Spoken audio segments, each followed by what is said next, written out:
Hi, I'm Joe. Watch Marvel Make Me A Hero. I work for state government. I'm a state inspector. We go out, we inspect landscapers, exterminators. It has its moments, it's fun. I legitimately started reading Marvel comics when I was little. I liked X-Men when I was little. I liked, Spider-Man when I was little. I liked a lot of those stories because they had identifiable characteristics. So it was something that I remember like when I was little. That was something that was pretty cool. I still enjoy reading them now. Now you have this huge base of these different kind of powered characters with different origins, different ethnicities, all this stuff is kind of coming up now. And it's cool to see, and it's definitely like indicative of the time.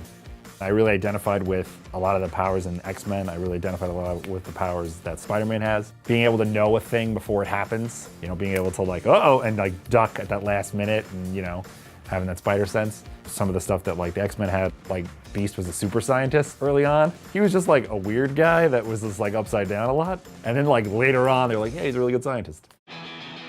So the first thing that I started to work on was the power aspect, or being strong or having an ability, was kind of just not really the focus. I wanted the character to have somebody out of time, out of place. Like they're just there, regular guy, leader of men, kind of like a warlord type character, like an old world barbarian. Could take a beating and be fine, enhanced reflexes, things like that. I figured that he would have armor and it would just basically be like what he took from a battlefield, and he just kept using it, and then have it be just, blue and gray or gold trim kind of. They're just this giant monster.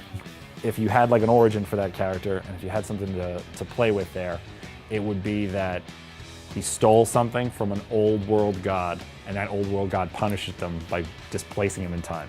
Yeah, it remembers all these like really great things that it did, and then now he's in this world and he's struggling to pay rent. Stuff like that. But day in the life of my hero would probably be get up and go about trying to help people in the context of the day. But if there was like an emergency, just like dealing with whatever that crime fighting might have to be, and then probably destroying a lot of property.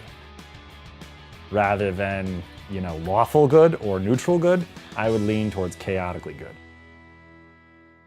Oh, that's pretty cool. The character by itself is awesome. It's this giant dude with crazy armor and a huge red battle axe. That's great. That's absolutely great. Definitely a guy nobody wants to mess with.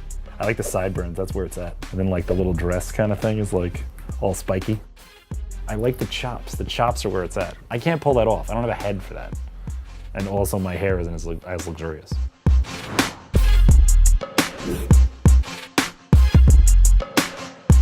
Thanks, Marvel, for making me a hero.